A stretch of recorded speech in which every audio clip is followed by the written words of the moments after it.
So, Julia, thank you so much for taking a minute out for the program. I appreciate it. Yeah, I'm excited to be here. Me too. So, let's begin our journey before we get into your work by asking you this. Okay. 6 years ago, this pandemic changed so much in regards to career development, our personal lives, all of it. How did you Mhm. get through that coronavirus era, and how has it influenced the way that you work and live in 2026? Man, when I think back to that, I'll be honest, I initially wasn't getting through it. My grandfather had just passed the year before, late the year before, and I wasn't doing well.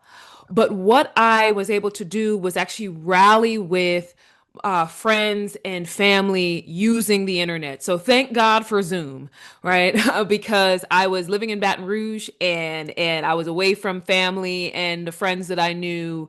And so I really leaned into relationships. And so I got on the phone a lot more than I had, get on Zoom a little bit more to catch up. And so really digging into, okay, what do we have available and how do I make sure I don't feel alone?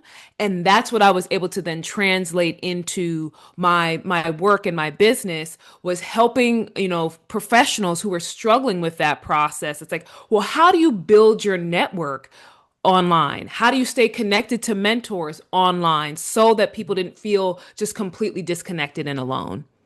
So let's get into all of the wonderful work you do. I mean, you have a list of things that you do on a Yeah. daily basis. So to synthesize all of that, I'm going to put you in front of 13-year-olds. It's career day. You're in a school, and the kid in the back of the room is like, "Hey, what do you do for a living?" How do you answer them?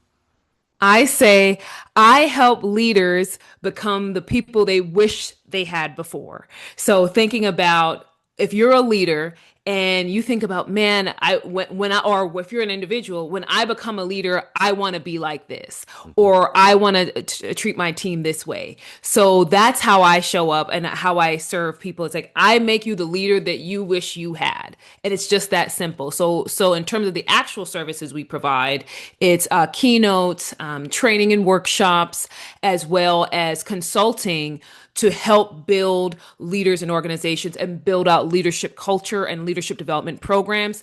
And all of that's underpinned by executive coaching. But it's really just, I help people become the leaders they wish they had.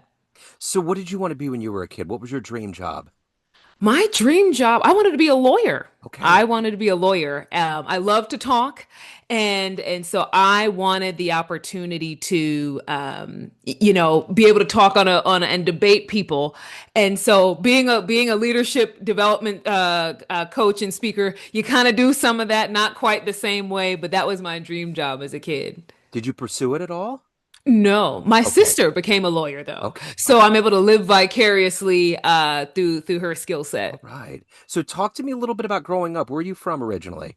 So I grew up in New York City in Okay. a neighborhood called Brownsville. It's in the borough of Brooklyn, and my parents were immigrants from the island of Barbados. So I'm first generation American, and so it was a special experience growing up in Brooklyn back then. High crime at that time, but we lived on what I call the good Christian block. So we took care of our neighbors took care of us. And that was a time when you could actually go outside and Yeah. play. But because my family is from Barbados, I would spend the summers in Barbados with my extended family. And so I tell people I was raised kind of in both places. Yeah. And so I was able to get the New York values as well as the Caribbean values when I went back home to see my family. So those are the two things that really shaped me to become the person I am today. What kind of cultural clashing was there between living in Brooklyn and going back to Barbados? Is there a big mind shift going between those worlds? Yeah, so the thing about New York is a place that's extremely fast paced, right? You Hmm. mind your business, except for the people that you knew kind of intimately. You're not saying hi to strangers on the street. You got to get where you've got to get to. And in Barbados, it's a small Caribbean island, right? So everybody knows everybody's business, everybody knows everyone. You're greeting people, you're warm and you're friendly, you're talking to strangers.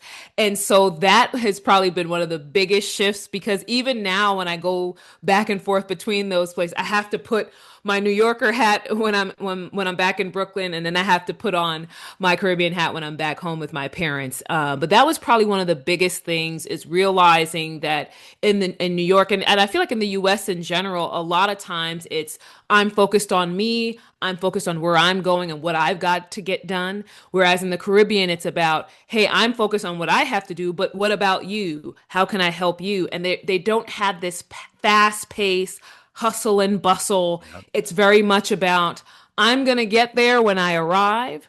I'm going to take my time. And what's more important is family, friends, relationships. It's not just about how much money can I earn. My dad was born in Brooklyn and raised in Long Island, so Ah, that's where my roots come from. And then he oh man. he wanted out so bad, he joined the military and got Oh stationed my in God. Kansas City in the military and fell in love, and here we are. Because sometimes people are Man. like, "How did you end up in Kansas City?" And it's like, well, that was it. But I remember Oh. the early stories when the Dodgers were leaving, and it wasn't until later in life I asked him about that, and that was real hard for him to talk about because they love the Mm. Dodgers. I mean, it was Ebbets Field was right there in the middle of the neighborhoods, and Yeah. just that whole thing. Yeah.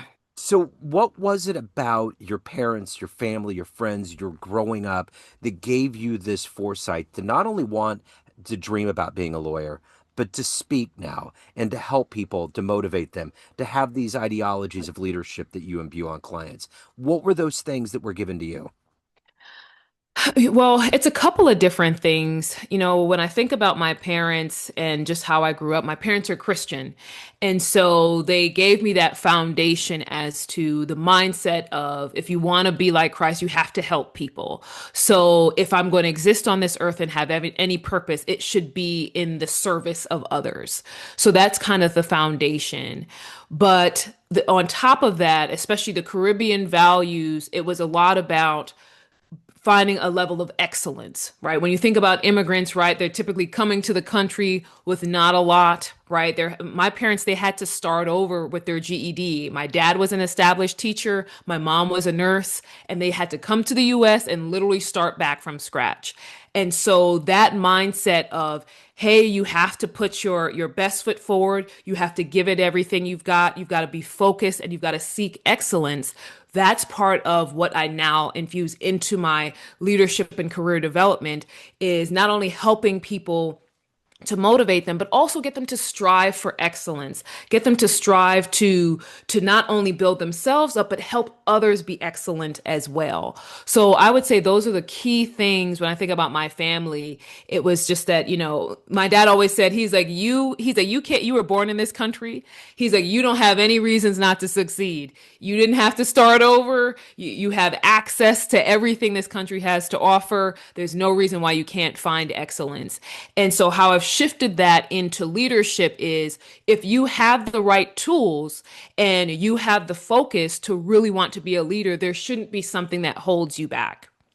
So, from an external, other than family, external perspective, who have been examples of leadership? And for me, I remember growing up, and this isn't a political thing, but I remember Reagan had a vernacular and a way of talking and calming people down. We don't have that now. For We sure. have a total absence of that. But I even remember Obama and his command. Like when he got up and he talked to people, he could completely put you at ease. That's leadership. That's right. There's been CEO examples and other people, but on a more national, broader international scale, what were examples of leadership that have helped the way you view it? Absolutely. So I would say Jamie Dimon. I know that people have mixed feelings on Jamie Dimon's politics, but I actually worked at JP Morgan Chase when